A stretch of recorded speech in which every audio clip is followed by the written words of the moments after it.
Eshwar sir ఇప్పటికి ఉస్మానియా యూనివర్సిటీలో చాలా ఏళ్ళుగా పరిచయము. ఆయన మొదటి నుంచి కూడా ఒక ఇంటలెక్చువల్ ఫోర్స్గా స్టూడెంట్స్ యూనియన్స్తో కానీ, స్టూడెంట్ బాడీస్తో కానీ, టీచర్స్తో కానీ, విద్యా వ్యవస్థలో కానీ, ఇతర సంఘాలతో కానీ చాలా యాక్టివ్గా తన ఆర్గానిక్ ఇంటలెక్చువల్గా చాలా కాంట్రిబ్యూషన్ చేశారు. హీ హ్యాస్ ఎనామస్ రెస్పెక్ట్ మీడియాలోన కానీ, పౌర సమాజంలో కానీ.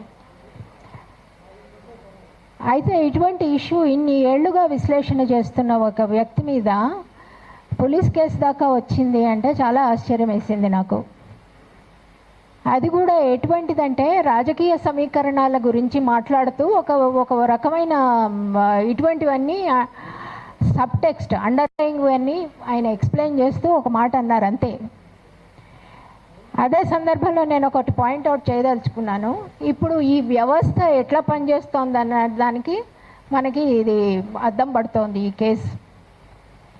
ఇప్పటికి గత కొన్ని 10 సంవత్సరాల నుంచి మహిళా జర్నలిస్టుల మీద, మహిళల మీద ఇష్టం వచ్చినట్టు ట్రోల్ ఆర్మీస్ ఎట్లా పడితే అట్లా థ్రెటన్ చేస్తూ రాస్తూ భయంకరమైన థ్రెట్స్ ఇస్తుంటే ఇంతవరకు పోలీస్ వ్యవస్థ ఒక్కరిని కనీసం షూ అన్నమాట లేదు. ఎవరు రంగంలోకి దిగి ఒక్కళ్ళని అరెస్ట్ చేసిన పాపాను పోలేదు. అట్లాంటిది ఒక రాజకీయ విశ్లేషణలో పవర్ సమీకరణాల గురించి క్యాజువల్ కామెంట్ పట్టుకొని ఇంత దాకా తీసుకొచ్చారు. ఇందులో ఇంకో విషయం ఏంటంటే, 2 రాష్ట్రాలకి పోలీస్ వ్యవస్థకి సమన్వయం ఉండి వీళ్ళు ఒప్పుకుంటేనే వాళ్ళు రాగలరు, వాళ్ళు చేయగలరు. ఈ 2 రాష్ట్రాలకి ఈ సమన్వయం ఏంటి, ఇంత దాకా ఈ విషయం రావడం ఏంటి అన్నది కూడా ఒక పెద్ద ఆశ్చర్యకరమైన విషయం.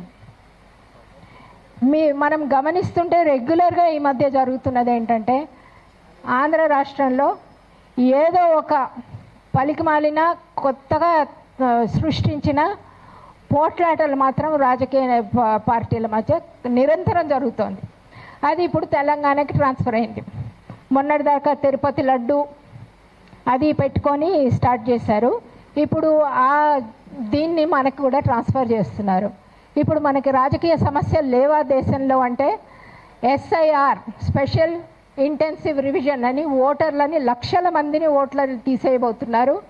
అవి ఈ 2 రాష్ట్రాల్లో ప్రక్రియ మొదలైంది. అయితే ఆ ప్రక్రియ గురించి ఎవరు మాట్లాడట్లేదు. చాలా మర్యాదపూర్వకంగా ఇంటలెక్చువల్గా ఒక విశ్లేషణలో ఒక క్యాజువల్ కామెంట్ని పట్టుకొని దాన్ని ఇంత దూరం తీసుకొచ్చి తిమ్మిని బమ్మి చేసి ఇంత పెద్ద ఇష్యూ చేసి మీడియా వాళ్ళకు కూడా అపారమైన ఇంట్రెస్ట్ ఇట్లాంటి వాటి మీద. SIR గురించి ఎవరన్నా మీటింగ్ పెడితే ఇంతమంది వస్తారా? దాని గురించి మనం మాట్లాడగలుగుతున్నామా? నాకు అది చాలా అంటే మన ఓటు హక్కు పౌరసత్వాన్ని తీసే ఒక ప్రక్రియ నడుస్తోంది. మొత్తం ఎలక్షన్ ప్రక్రియ ఒక ప్రశ్నార్థకంగా తయారైంది. దాని గురించి మనం చర్చించలేకపోతున్నాం ఈ దేశంలో. తిరుపతి లడ్డూలో ఏం కలిసింది అని చర్చకి చాలా ఇంట్రెస్ట్. పవన్ కళ్యాణ్ ఏమంటున్నారు, ఇంకోళ్ళు ఏమంటున్నారు అన్న దాని మీద మన పబ్లిక్ డిస్కోర్స్ పూర్తిగా డిస్టార్ట్ చేసే ఒక పెద్ద దాంట్లో కొలాటరల్ డ్యామేజ్ అంటాం. దాంట్లో కొలాటరల్ డ్యామేజ్గా ఒక పెద్ద ఇమేజ్ ఉన్న వ్యక్తి మీద పడితే ఆ కొలాటరల్ డ్యామేజ్ ఆయన మీద పడి ఇప్పుడు ఆయన ఒక విక్టిమ్ ఈ విషయంలో. కానీ పొలిటికల్ డిస్కోర్స్ని సక్సెస్ఫుల్గా ఇంపార్టెంట్ విషయాల నుంచి మన పౌరసత్వము, మన మనుగడకి సంబంధించిన విషయాలు మాట్లాడకుండా చేసే ఒక పెద్ద రాజకీయ ఎత్తుగడ కూడా నడుస్తోందని నాకైతే అనిపిస్తోంది. ఇటువంటి కంప్లీట్ డైవర్షన్ ఆఫ్ పాలిటిక్స్. ఇటువంటి కామెంట్స్ 100 కామెంట్స్ విన్నాను నేను. అది కూడా ఆయన చెప్పింది ఎంత ఒక సెన్స్ ఆఫ్ హ్యూమర్తో ఒక క్యాజువల్ కామెంట్ లాగా ఆయన ఒక ఉదాహరణలాగా చెప్పిన కామెంట్ని పట్టుకొని ఇంత పెద్ద ఎత్తున డిస్టార్ట్ చేసి ఆ పోలీసులు రావడం ఏంటి, అక్కడ నుంచి వ్యవస్థ అట్లా పనిచేయడం ఏంటి, ఇక్కడ వ్యవస్థ ఇట్లా పనిచేయడం ఏంటి, దీనికి ఏమన్నా అసలు అర్థం ఉందా?